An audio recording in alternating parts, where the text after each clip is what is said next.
must never become comfortable nor complacent. 1 Peter chapter 5, verse 6 and 7. The Bible read in that first scripture we read about coming to Him. If my people who are what? Called by name. Will what?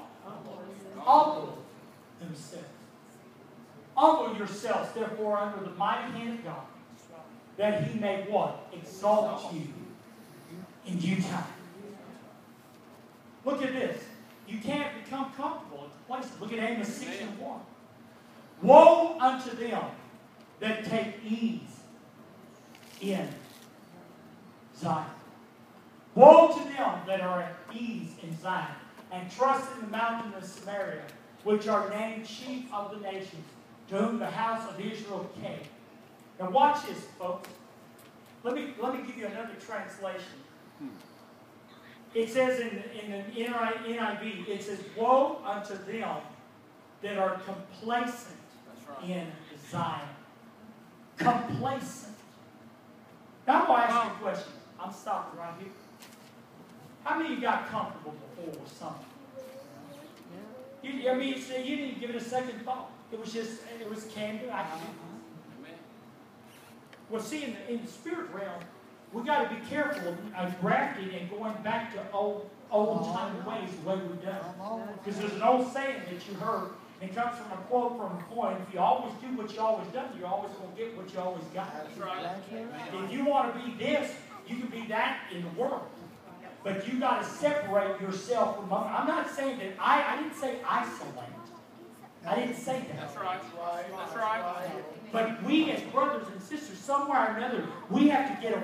Let me take a true story. I remember that our house burned down in 1981. If God had not have warned me, Charlotte, I'm going to tell you that my family, my entire family would have died. The only one who had been left was my dad, because he went to work early that morning. But I remember that one day I had a linen shirt on with some khaki pants. And I walked through this house because there were things there that I knew I needed to see if they were still there. So I went through this house, and it was smutty, and it was dirty. And I was extremely, you hear me? Extremely careful. I was extremely precautious. I'm going in there, Brother Peter, I'm trying to be careful. But it didn't matter how careful I was. When I left that house and I got in my vehicle to leave that burnt house, guess what was on me? Soot, smut. From the charred results of that burned house. You know why? Because I rubbed against something that was not good. That's right. I hope you're hearing what I'm saying. Somehow or another, we can't align ourselves with the world unless we're going to expect some terrible, awful results from it. I'm going to tell you, there's an old saying, birds of a feather flock together. That's right. And I'm going to tell you, there are people 1,000 reasons why they're not here today. And I'm not getting on, I'm not pointing out any one person. I'm just telling you today that we got to be in the house of God. Because somehow or another, we got to be clean.